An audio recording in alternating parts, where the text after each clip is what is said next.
Assalamualaikum warahmatullahi wabarakatuh. Perkenalkan, nama saya Nirwana Nasution, NPM 19140100. Baik, di sini saya akan menjelaskan tentang tugas globalisasi, yaitu globalisasi adalah proses integrasi internasional yang terjadi karena pertukaran perdagangan dunia, produk, pemikiran, dan aspek-aspek kebudayaan lainnya.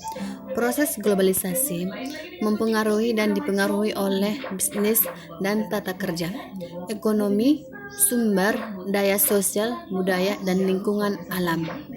Globalisasi politik ialah di mana proses masuknya suatu pola pikir atau nilai-nilai yang dapat diterima secara menyeluruh oleh masyarakat di berbagai negara tersebut karena dapat membawa pembaharuan dan menghasilkan suatu keuntungan di bidang politik tersebut. Misalnya seperti kegiatan kerjasama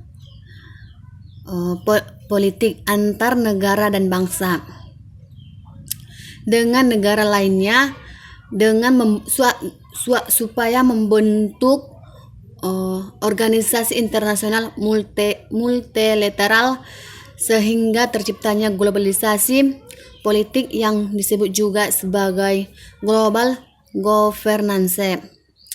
Dan di mana dampak positif globalisasi politik ini? Yang pertama yaitu terciptanya sistem pemerintahan demokratis yang terbuka. Yang kedua, meningkatkan partisipasi negara dalam menciptakan perdamaian dunia. Dan yang ketiga yaitu membentuk sistem politik sebuah negara. Yang keempat, meningkatkan hubungan diplomatik antar negara. Yang kelima yaitu meningkatkan partisipasi rakyat dalam pemerintahan. Dan di mana dampak negatif dari globalisasi politik yaitu politik dalam negeri selalu diawasi perjalanannya oleh luar. Yang kedua, globalisasi politik selalu mewujudkan kepentingan para pelaku yang menjalankannya. Yang ketiga, campur tangan asing terhadap politik dalam negeri semakin mudah.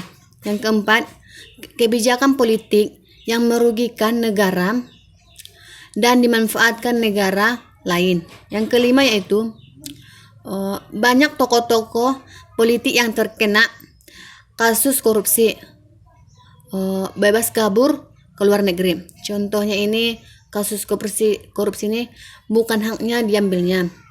Dan terakhir yaitu pengaruh globalisasi politik di Indonesia, yaitu yang pertama, membangun diplomasi yang cerdas, bermartabat, dan berkualitas.